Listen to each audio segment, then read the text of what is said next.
Welcome back to the channel. I'm going to try to just do a quick video here. We've been doing some maintenance on the truck. I've been doing some maintenance on my truck, and the next thing's kind of come up where I have a Serpentine belt.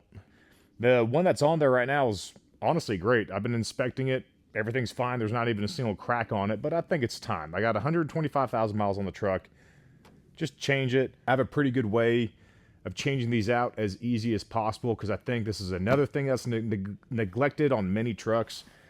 Same thing with like differential fluids and transfer case fluids, which I'm prone to changing every transmission service. So right around every 30,000 miles with the transmission service, I do diff fluid and transfer case as well.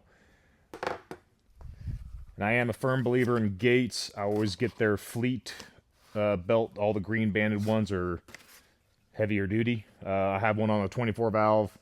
I wonder if they make one for the Ford as well. These are some beefcake belts. I think that's the best shot I can get with the belt assembly. I do have to get underneath with the tensioner, and that's a 1/2 inch drive. If I had the actual tensioner, I'll show you. It's not a 3/8 drive. It is a 1/2 inch to release the tensioner. Now, we shouldn't even have to go over the fan, I think.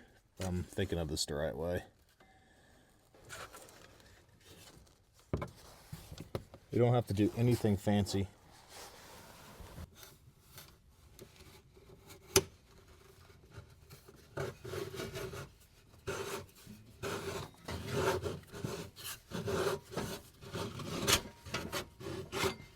Alright, getting the belt out, like I said,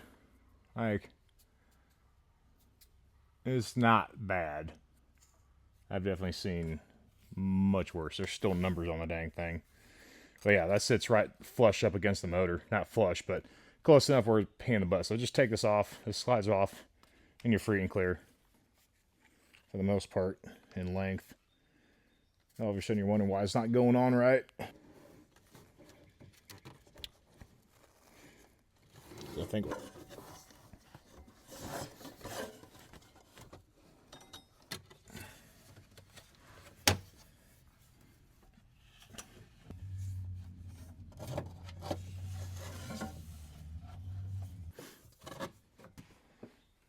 So I got one of these doodads right here. Make life easier. I didn't want to. I was trying to make this simple, but just not working for me.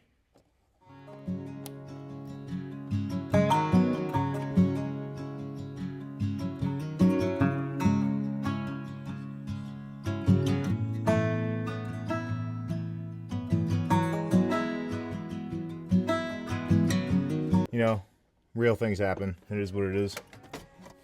Getting this kind of figured out here.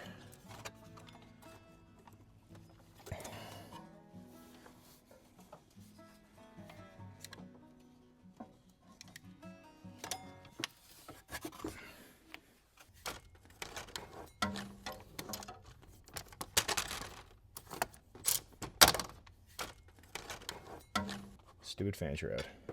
Okay.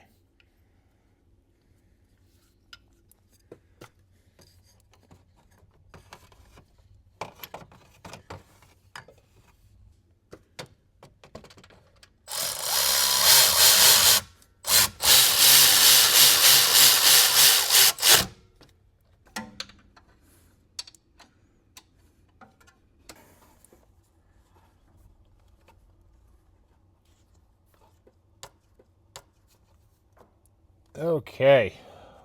Oh my gosh.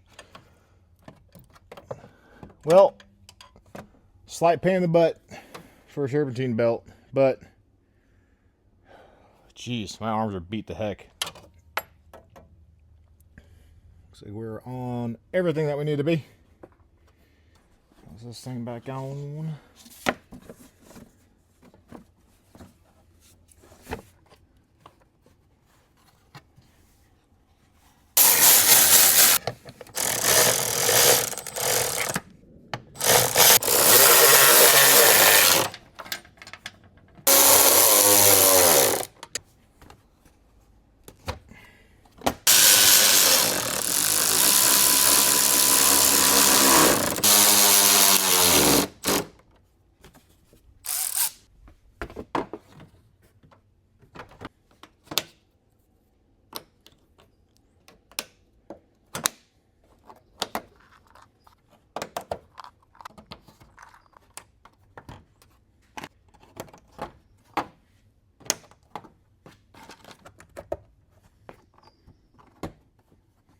Boom. Honestly, a little bit more of a pain in the butt than I wanted it to be. It is what it is. Serpentine belt things. Again, there's like small little cracks on this belt. Not bad for 120,000 something miles. There's the part number for this unit. And yeah, OEM or Gates. If that belt isn't perfectly square along those pulleys, it is not going to want to go on the last pulley, even with you wrenching all the way with the tensioner. Make sure that belt is on straight throughout everything, and then it'll finally go on. I actually finally went, I thought underneath was going to be the easiest, but by the time I took all this top stuff off, getting everything done from the top was probably the best way to go about it, because you can't even take the tensioner out from down below because the fan shaft blocks you. So everything from the top is probably going to be the best way to go about this. Yeah, remove the entire intake plenum assembly, this ram air stuff, and you'll have a lot easier of a time. So thanks for watching.